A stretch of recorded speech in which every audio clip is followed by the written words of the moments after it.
Hello, and welcome back to the Move Nourish podcast. Today we're talking about tension.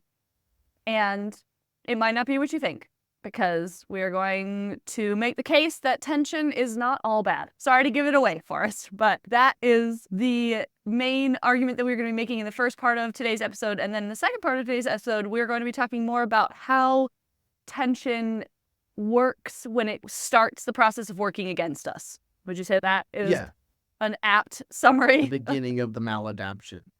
The beginning of the process of maladaptation, okay? So let's first start with destigmatizing this idea of tension, because I feel like, understandably, tension has become a dirty word when we talk about the body and movement, and we're trying to always get rid of it. Right. And Forrest, why is that? Let's talk about like why that's not the whole story. Yeah, I think in a way, tension is the somaticization of stress in the way we talk about it, where it's a normal reaction, but we have stigmatized it into just the negative compensations of that.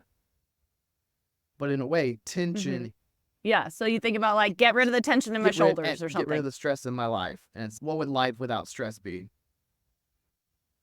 And then what would movement without tension be?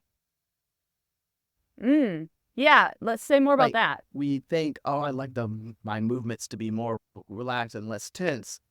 What we mean is, I'd like to have movement with less unnecessary tension. Movement with no tension would be its collapse. So what? I'm thinking about the noodle in the car lot. The little air noodle in the car lot. And even the noodle has a little tension. The snap. Yeah. So tension is simply the way we meet and resist the physical forces that come upon us. A big one being gravity. So we create force that moves us or resists a movement against us. And that's the story of tension. Simple as that. And I think also what that makes me think of is the idea that, or maybe the principle that, like, again, if we want to not be a pool noodle, if we want to do anything, tension, a certain amount of strategic tension is not only inevitable because a lot of it's not under conscious movement control. So we couldn't get rid of tension all the way if we wanted to, and why we wouldn't want to because we wouldn't be able to like brush our teeth, stand up, move around, do anything. So I think it's about, that makes me think of making friends with tension and understanding that it can work for or against us, and shifting it around to where we need more of it, and then doing other things that help us redistribute it away from where it doesn't need to be towards where it would be helpful. I think it's a really great way of thinking of redistribution of tension to where we want it. I think another way that's helpful to think of is the distribution of tension over a bigger part of your body, using your whole body, to do a movement, which then means that you're creating probably even more tension, even more than just with one body part, but it's spread out throughout the system, and it's that whole many hands make light work. Yeah. And no, I think that's a very good way of putting it. And I think that also leads us, if you have not, like, we can talk more about it, but I think that will lead us into what we'll talk about next, where this kind of connects to the concept of allostasis. Yes. And we're going to get into that a lot with, I think, in the next episode with holding patterns, but tension is our allostatic adaptation to movement and the physical world. So let's define allostatic really quickly for people. So allostasis is balance through change. So instead of homeostasis, where we think, okay, it's balanced, and then it gets out of balance, and then it comes back into this set point of balance. Allostasis is, there is no set point. The set point is ever adapting and changing. Dynamic. And I think that the structural system is a really beautiful introductory system to realize allostasis. There's a lot of other systems. There's a lot of other that we're learning are actually allostatic systems in our body. But we can really think about it in muscles and the structural systems is there is no set point of oh, now there's too much tension and then here's normal tension. There's your amount of tension, where your tension is held, is constantly shifting depending on the environment. In response to the inputs. Yeah. And again, next episode, we'll really get into how the learning process of adapting over time happens. But I think right now, we're looking at just tension in the moment. Just the, oh, I need to catch that. Here's the amount of tension I put into this invisible ball that... Yeah, absolutely. I think also important to clarify here, I think there's two, because the word tension has a physical meaning and then abstract meanings. And so I think it's important to maybe help people understand the way in which, maybe what I'm trying to say is the intersection between how stress or psychological tension, if you will, creates physical tension. And then there's also just like regular vanilla physical tension. Am I making sense? Yeah, and I think they exist on a spectrum. So we think about that we interact with the external world. Their input is sensory experience. Then when we want to manifest into something, that can be our literal physical movements of me picking my arm up, or the movements of me speaking through my voice, the movements of me making a face about something I don't like, all of those things are our manifestation. To create manifestation, we build tension in a certain part of our body that then exits, metaphorically speaking, into the world, in the voice or in the face or in the movement. And once that movement is complete, the kind of metaphoric side of that tension dissipates. So it's, ideally. Which is an episode in of definitely. itself. But that's where... Or perhaps the next, actually, that's part 2.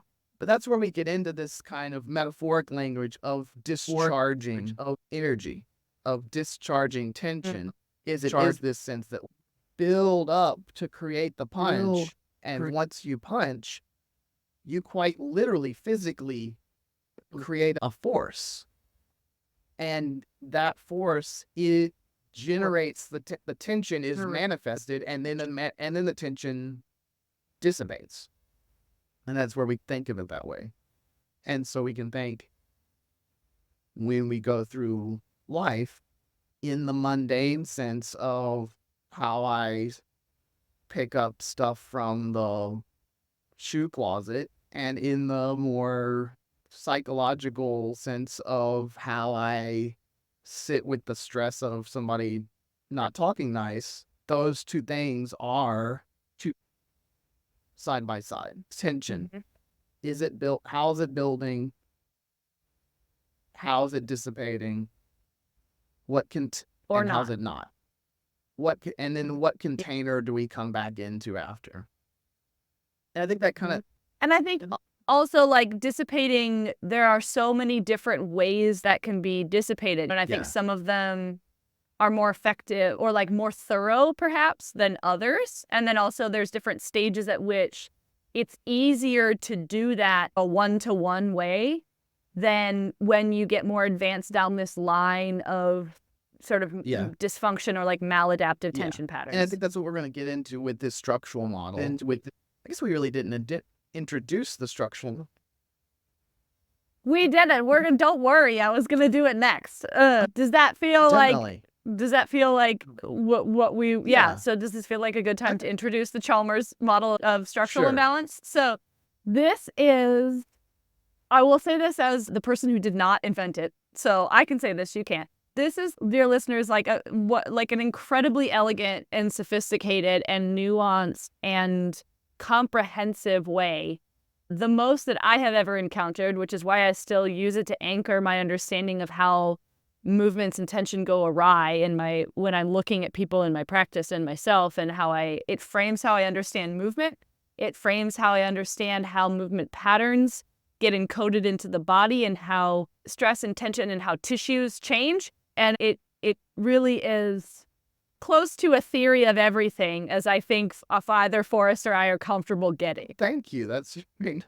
And but that all that to say, what is the model of structural imbalance that we're going to walk you through in this episode and the next few future episodes is the process by which tension progresses and morphs, if you will, and then enacts changes that shape the way our tissues and our building blocks and our body relates to itself, and how our connective tissue is laid down, and how things are the programs that are used neurologically for motor control to control how the habitual ways in which we move or don't move. Okay, so that sounds like a lot. Just like bear with us, because we will do our best to keep it practical and keep it anchored with examples as well. Quick elevator speech of the model as a whole. The idea is that we're looking at how movements and tension, and again, tension and movements aren't really actually separable, but how they are generated over time. So we have, in the first stage, our functional tension, which is conscious movements or subconscious that are being generated in this time. Like these movements that I'm randomly deciding to do. And we create those movements. And like we're just talking about, as those movements are created, tension is built to create the movements. And at the drop of the movement, that tension can do three things. It can discharge through the movement itself. It can be consciously let go of and relaxed. Or it can sit there half expressed and be held. So I'm holding this posture right now. And then I can let it go. And that's what we call functional tension. We're going to spend the rest of the episode on that. So don't worry if that was... next couple episodes, in the functional model, we look at how, over time, the nervous system learns how to more permanently put on the patterns that we create. So this, over time, could become a part of my pattern. And it would manifest in my posture, maybe just sitting, maybe standing. Maybe it only manifests when I'm doing this. And then it relaxes other times. But that's how patterns are. We'll get to that next episode. The third step. Don't get ahead of us. Don't get ahead of yourself. The third step is when the tissues start to change and adapt. And I think we even began another episode where we talked about the fascial network. Movement is fascial. Movement is fascial, the episode. But so that's the third stage of the model, is where a pattern held for long enough becomes etched into our structure. Our movements literally shape us. They create the shape of our being. And we'll get to that episode after next. I was going to say, that's all you get to say about that, because there's a separate episode on that. So let's back up and let's stay on functional tension. Step one of this process. Just so you know, right? where where it's heading. Yes, and we'll get into how that's encoded in the nervous system, and then also encoded in the tissues themselves, and how the tissues themselves change if this process goes on long enough over time. And of course, the body is complicated and messy. So these stages it's not that are linear. Not as linear in reality, but they provide a place that we can think of. So for our framework, we're saying functional tension is a pattern that we are holding, that we can tune into, and relax. And what that usually means, dear listener, usually not always, usually means is that it's newer. Yeah. Like in terms of like it's how long it's been around, right? The example that Forrest often gives, and I often also steal, is if you've never had a desk job in your life and it's like your first week at the desk job, and then I'll let you explain it better than me. So I'll let you like set the stage for that example. You start typing, you're pronating your arms, shoulders are coming up like this, your neck is coming out like this, and it's just the mechanics of typing. You might even add on to that like an asshole boss that is like, it doesn't matter, it's your first day. Fluorescent lighting, no windows. Yeah. And the other stressors that come in that take this pattern that's already just mechanically happening and turn it into this. And afterwards, you're like a stiff-necked T-Rex. In the functional tension stage, we can still drop that. You go home, right? Maybe drink a beer, and we can let go of most of that. The trick is making sure we're less, it's sweeping up in a room. Most of us let go of a lot of the functional tension that we accumulate. We don't go home and just stay like this, hopefully. We do something. And that's not our, it's not our normal. We do something to walk it off, to shake it out. We drink a beer, something that resets. And now you can't see that pattern anymore. But just like the room that you did a quick sweeping of, there's little nooks where that tension is still hiding. And that is where functional tension oftentimes becomes a problem.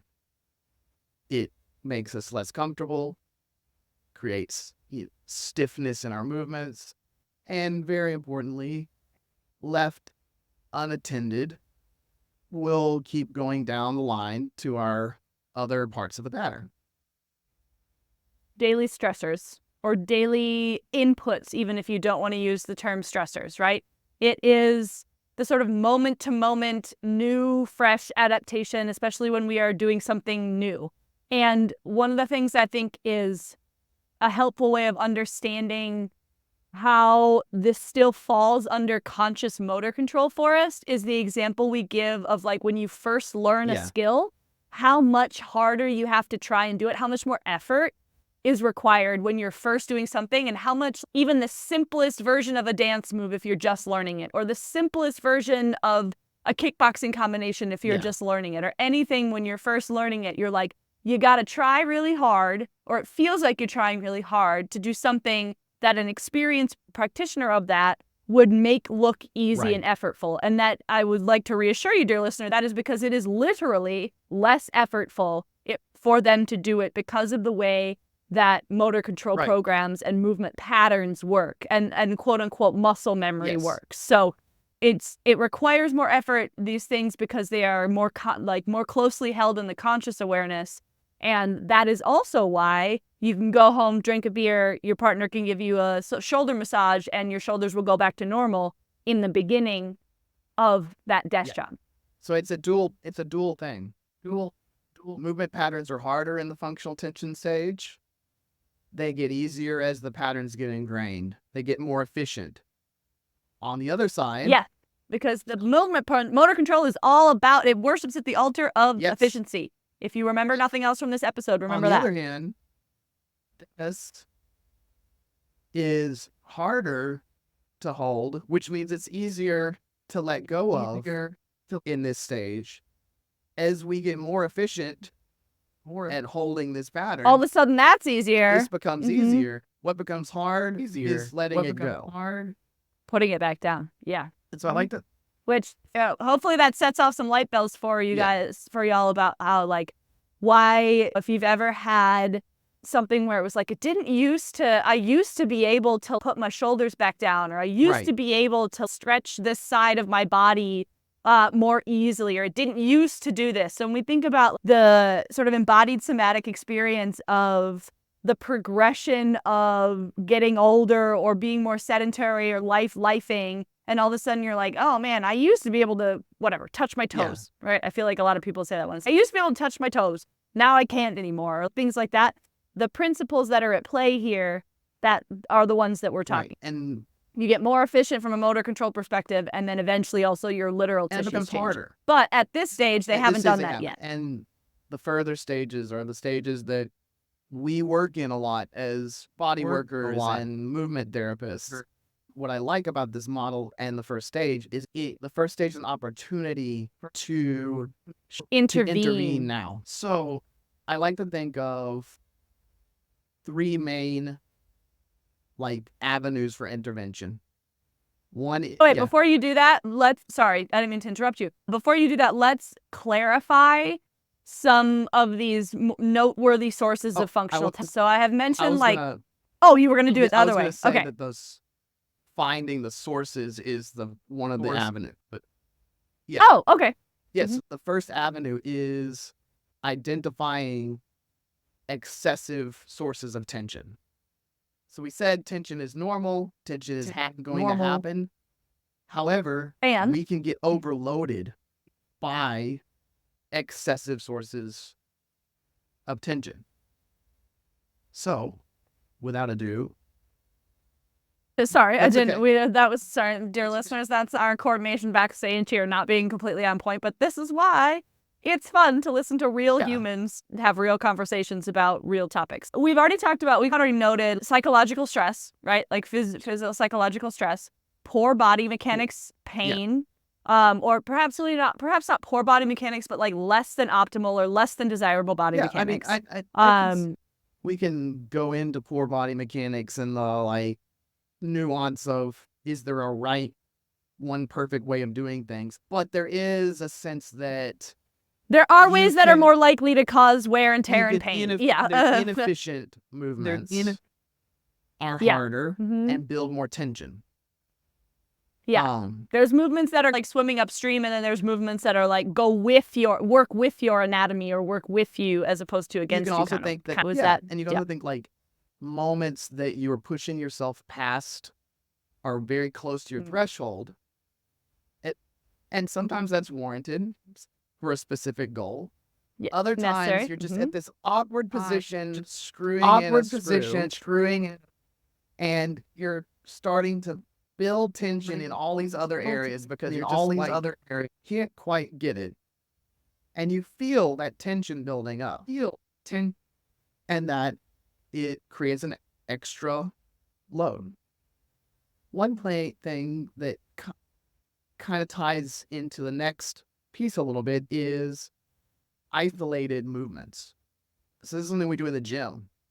When we do bicep curls, we are building a lot of tension in one muscle. One of the ways that we dissipate tension is through whole body usage. And so there's this kind of saying called, if you isolate, you need to integrate. If you work these tiny little pieces, your nervous system wants to know the story of that, what's going on. That's a really good way of putting it. We're doing this. What is that? Why? And that's where then we take it into a more functional pattern. And if you're doing the functional patterns, if you are punching or fencing or reaching or whatever, or even just the more basic nutrients of pushing and pulling, your nervous system can make sense of, this work is for this. And that can lessen the tension. What I see a lot in clients that don't do a lot of integrative movement, that do a lot of isolated movement, is there's a lot of tension that's held. Interesting. So Isolated movements. Also, I think directly tied to that would be repetitive, like super repetitive movements. We need, not that we don't need to do those, because running is a repetitive movement, but we just need to understand and contextualize that, and also seek to diversify our movement nutrient diet. And that plug. That's why this is the movement podcast. And diversity is a really big cure for excessive tension buildup, because if we have diversity, we tend to, there's a thing called reciprocal inhibition, which is where to contract a muscle, you neurologically relax other muscles to allow that movement to happen. We can think of that as, oh, when we do pushing movements, you balance it out with pulling movements. And it doesn't just balance that out in muscle building, muscle training, it actually balances out that session in tension release. Yeah. It's not as linear as just what the opposite movements are. There's lots and lots of vectors and corners in human movement, which means the more we move, the more patterns, and the more ways in which we move, the more space we have to relax the leftover tension from something else that we did. So, and that contributes to better body mechanics overall. Yeah. So the last two things that we would say here as sneaky sources or not so sneaky sources of functional tension are or obliquely movement related, right? In and of itself, a lack of rest and recovery can contribute to this, simply from CNS fatigue and the fact that you just aren't giving yourself enough time to recover.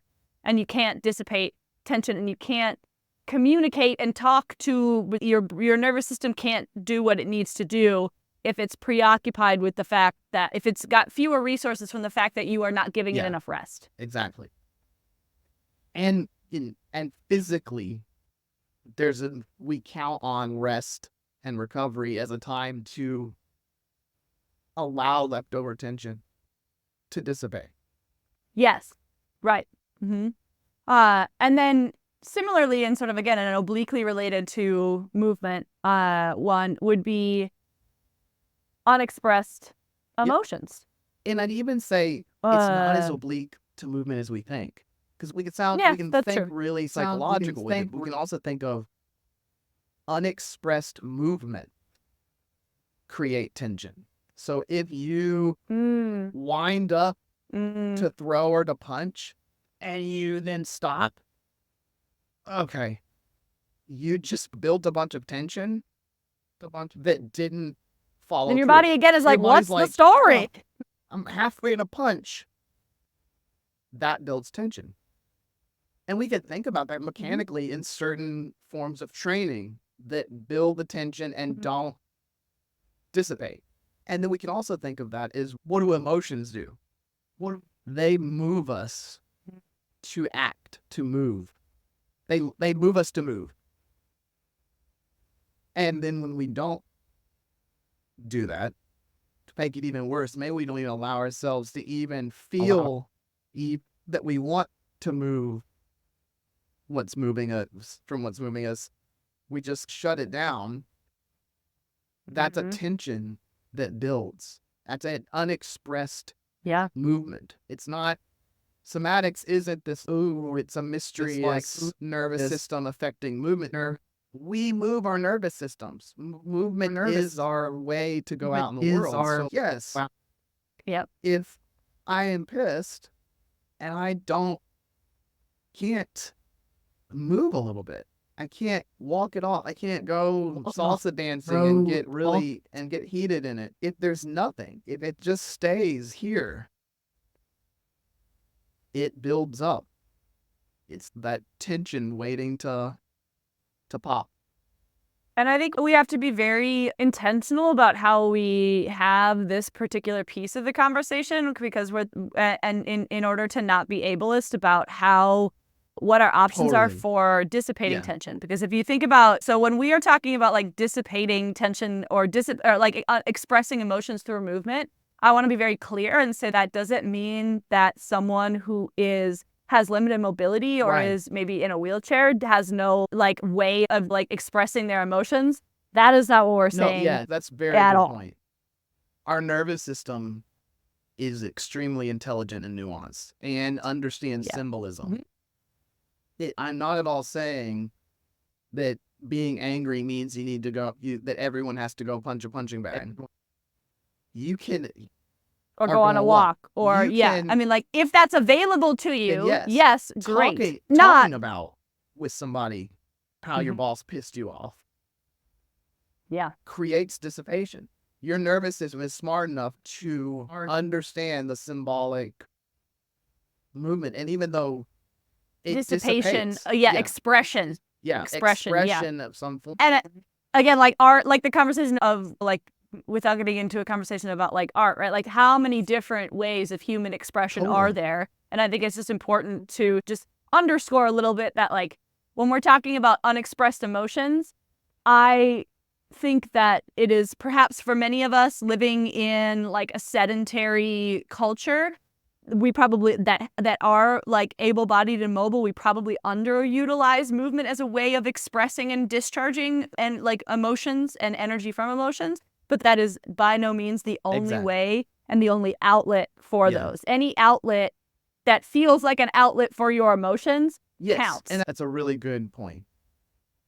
I risk saying we need to move in the way that we think of movement being. What I'm actually trying to say is other expressions are a form of movement themselves. That's a good Like way of putting it. Yeah. it may be knitting that is the expressive movement for somebody. It may be silently journaling. It Our nervous system understands the various vectors of tension and usage of that energy. And Yeah. and expression. Expression. Yeah. Okay. Yeah. All right. So hopefully now, dear listener, you understand better than you did a few minutes ago about how functional tension accumulates and the sources of it. And then you also indirectly understand from just having that conversation about identifying those sources what you would need to do in order to manage that or be in conversation with that so that it is working, your tension accumulation patterns are working for you and not And against one you. quick caveat I want to throw in is like the big thing about functional tension, it's today's tension. And it sits on top of yesterday's tension, which sits on top of the day before. And we're going to get into patterns of yesteryear's tension in the next episode. But when working with functional tension, your intention is what's today. And you can see how that comes up a lot. We were just talking emotions, like where is this emotional tension that's built up today, just today, or is it tapping into a deeper pattern? And recognizing the difference between let go of today's cream on top of the tension bucket and falling into the tension patterns of the past, which may not be helpful to try to tap into those and express or release or relax them because they are very held in where they are at the moment. But we can... Yeah, but what a beautiful way of thinking about and being again in conversation with and increasing the granularity of the embodied experience of tension and what is from right now and what is from 10 years ago and how that manifests in the body. And to pull it into mechanical, the same thing happens where after a workout and we built some tension and we're going to do stretching in the cool down. If this is my pattern that I've had for years, I'm not going to stretch that down. And in fact, in one session, in fact, doing a ton of targeted work on this after my workout as a part of a cool down is going to fire my nervous system off. Because my body's like, why are you trying to change this? You were just doing 5 other things. The cool down stretching is more appropriate. Oh, I just did a lot of this. Let me stretch where that tension was now. Not let me go and attack my deepest, darkest fascia demons.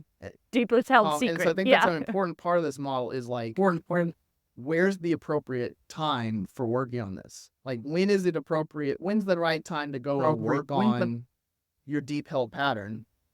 And when's a good time to just say, I don't want to take extra tension from my push-ups into the rest of my day. Let me do a little stretch for my chest.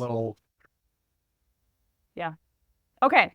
So in summary, I feel like that leads us to a really nice point where we can summarize via some takeaways what we have just been talking about. So, dear listener, in summary, move more in more ways, in a greater diversity of ways with greater awareness.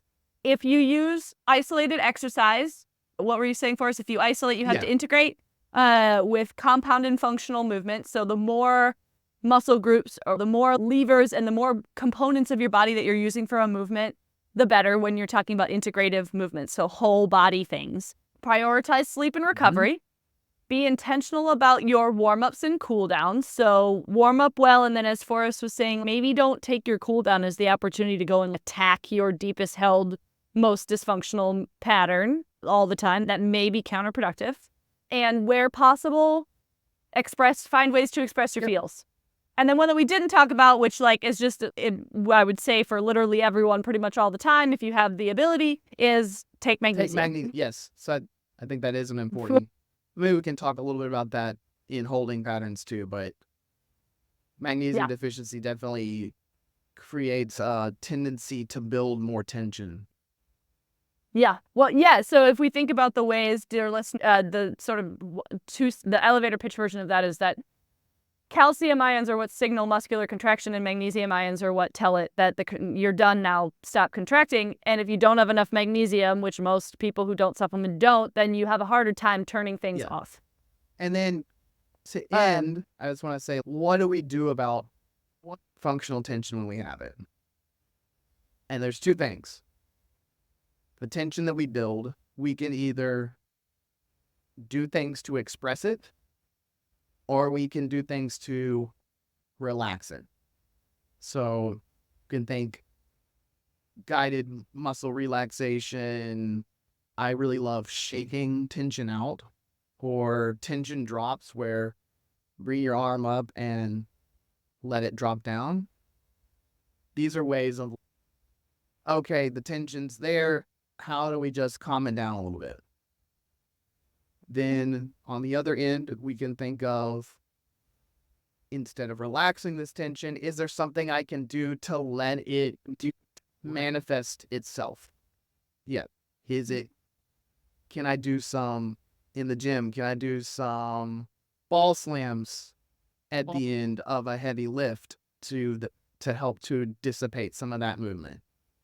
Bring it to fruition. Bring things to fruition. Let your patterns do their thing. Express wherever you can. So simple as that. Beautiful.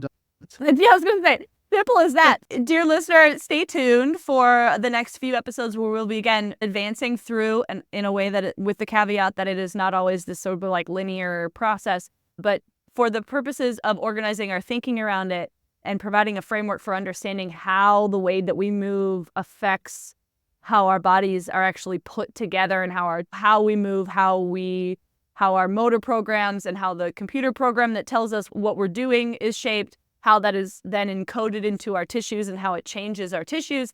Our next few episodes, stay tuned for that. So we have discussed functional tension today. Our next episode will be talking about holding patterns, which is when these things become more deeply entrenched, usually over a longer period of time, but not always, and the ways in which that becomes more deeply encoded in the nervous system in the next sort of progression of this. But that is for next episode. For now, this has been the Move Nourish podcast. I'm Alyssa. I'm Forrest. And we'll catch you next time.